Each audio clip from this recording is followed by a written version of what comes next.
Ms. Shabnam Bassi. Ms. Shabnam Bassi is a fellow and associate director with the Energy and Resources Institute. She is also handling GRIHA Council activities, which administers the green rating for integrated habitat assessment. She has worked in close cooperation with various international agencies and experts in developing programs related to enhancement of government policies for promoting energy efficiency in buildings. Prior to working with the Energy and Resources Institute, she has worked with the United Nations Development Program and has been engaged to implement strategies to overcome barriers related to energy efficiency in the building sector in the country. So let's welcome Ms. Shabnam Bassi. So, I would like to begin by saying that the ideas of net zero or self-sufficiency or Atmanirbharta, as we may term, in the Indian context, is built into the core tenets of sustainability. We have always worked with the aim that, we have to be consumptive. Of course, the buildings are, done in such a way, but without creating a deficit.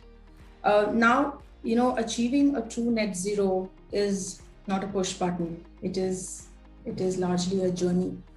It involves a series of steps that have increasingly enhanced the capabilities of a building and in turn has also helped to place less demand on the public infrastructure. Having said that, any groundbreaking idea needs time to take roots. We have seen over the past many years that creating awareness and sensitizing the end user has helped, or in fact has forced us to look deeper into the technology, and which has the potential in the way we not only construct the buildings but also the way we are operating these buildings. So GRIHA Council, as we all have just seen that, I would like to briefly tell you what we are. We are a rating organization, green ratings for integrated habitat assessment.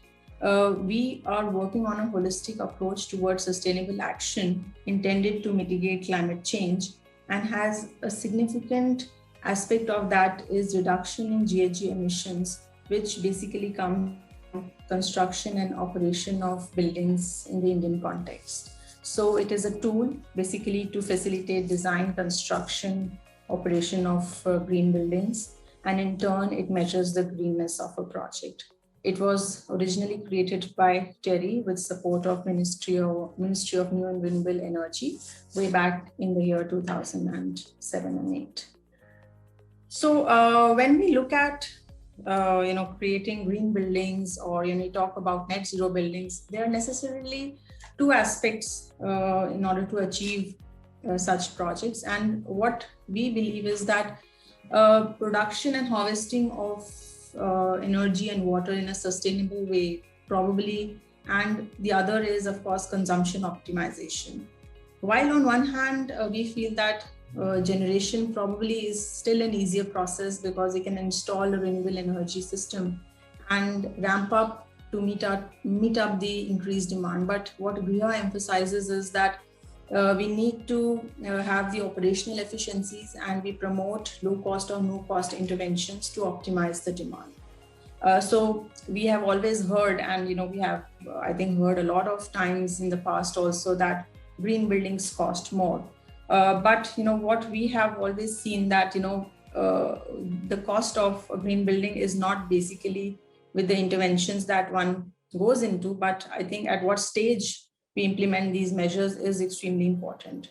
So if we are into reduction through what is largely seen is that very less cost goes into creating a green building. But if one fails to put in efforts in creating a good structure, then one has to invest into energy, one has to meet the demands through active measures.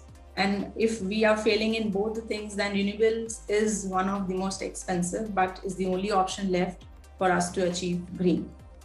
So we have seen that in order to be green, to have passive measures like climate responsive architecture, to have an efficient envelope, if we do a good daylighting, harvesting, integration of natural sources for cooling, heating, and in the building design are features that are going to help a lot into mechanical devices. Then, of course, there are B-star labeled products using efficient equipments like lights, fans, and air conditioning have mandatory labels now.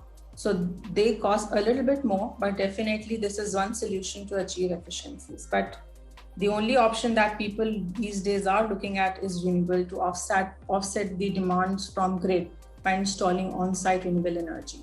So, I mean, this, as I said, that this is a true depiction of how we are looking at building. As I just heard a speaker just before me, that to have an integrated approach to the projects is one way in which we can achieve what we desire.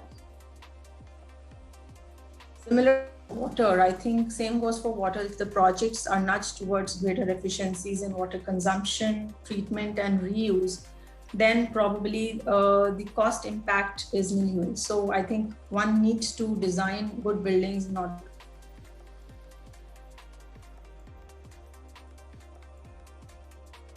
we all know that many features work without even an energy source. The passive ventilation systems can generate airflow and aid in achieving comforts. And another example of that is if you have a well-designed rooftop system to collect the rainwater, then we can reduce our dependency on the municipal supply. So there are many ways in which we can do it, just a couple to name, but these are some of the interventions that we have popularly seen that the buildings are adopting.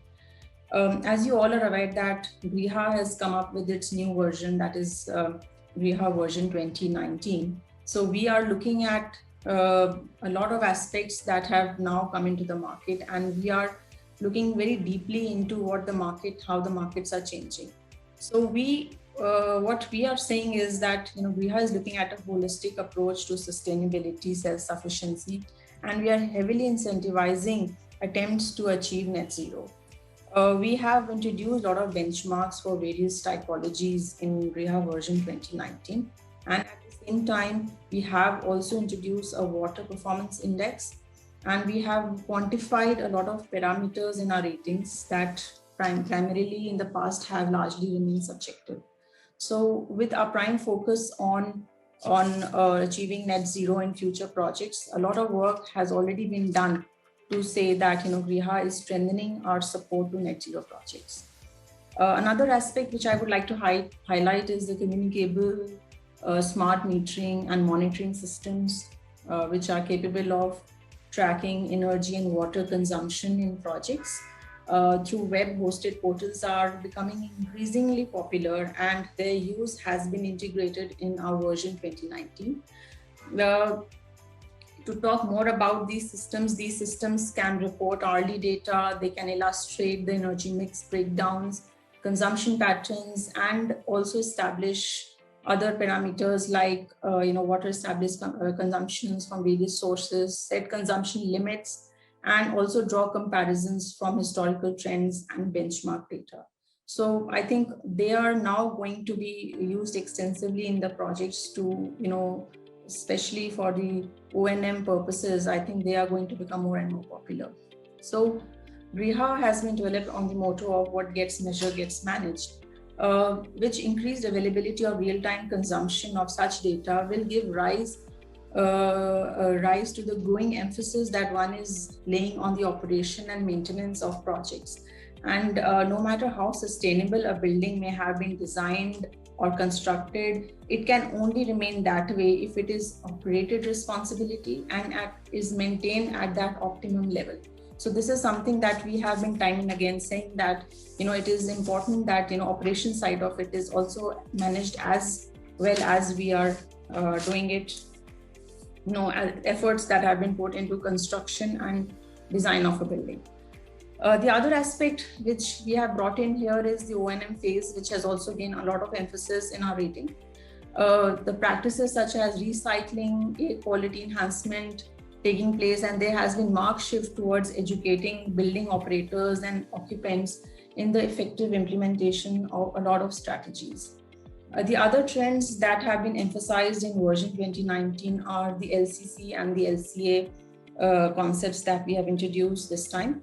Now we all know that performing a building cycle analysis is currently the most reliable way to evaluate if the buildings are sustainable, and its adoption by building professionals is a clear response to the backlash that one faces from these vague eco-labeling products that are available in the market. And it also creates a lot of citizen awareness about how the built environment affects the climate change. So along with this, we have the LCC concepts, which involves the economic analysis, which directs at calculating all kind of costs that are involved in construction, operation, and maintenance of projects. Together with LCC and LCA can allow effective tackling and the impact one has on a project. So these are a few ways in which these are a few strategies what I've told you have been introduced in this version. Now, any policy or any ratings is going to be successful only if it has a lot of government backing. So what we have seen that a lot of government support has been been given in the past to a lot of projects, and because of that we have seen the real impact that has seen on ground reality. We all know that the Energy Conservation Act, it came into being in 2001. It led to the formulation of Bureau of Energy Efficiency. And under that, the codes, the standard codes for energy efficiency, that is the Energy Conservation Building Code, was created. Now that code is necessarily, it covers minimum requirements for building envelope as well as mechanical systems and equipments to achieve the energy efficiency. If you look at other ministries like Ministry of Environment and Forest, we all know that to get environmental clearances for all projects which are more than 20,000 square meters, it is mandatory to get clearances from MOEF. Similarly, MNRE has really pushed a lot of schemes for renewable energy adoption in projects, so that the renewable energy targets can be met. So we are seeing that as we are progressing, a number of ministries are coming together, and now we can see the real impact on ground. A lot of organizations have now reached us, have signed separate MOUs with us, and we have seen the impact that the states are taking and how they are coming forward and leading these activities from the front. The impacts for the rated projects are right in front of you. I will not go deeper into this. I think I've already overshot my time, but I will leave you with these impact numbers to say that, and these are all the kind of fiscal incentives that one has achieved by doing green GRIHA ratings in the country. These are some of the projects which are net zero. The case studies for all these projects, you can get them on the website. This is the Nalanda University, which has gone into the LD ratings, and this is a very, very interesting project. And the case study for the project is also available for you to go deeper into. Thank you so much.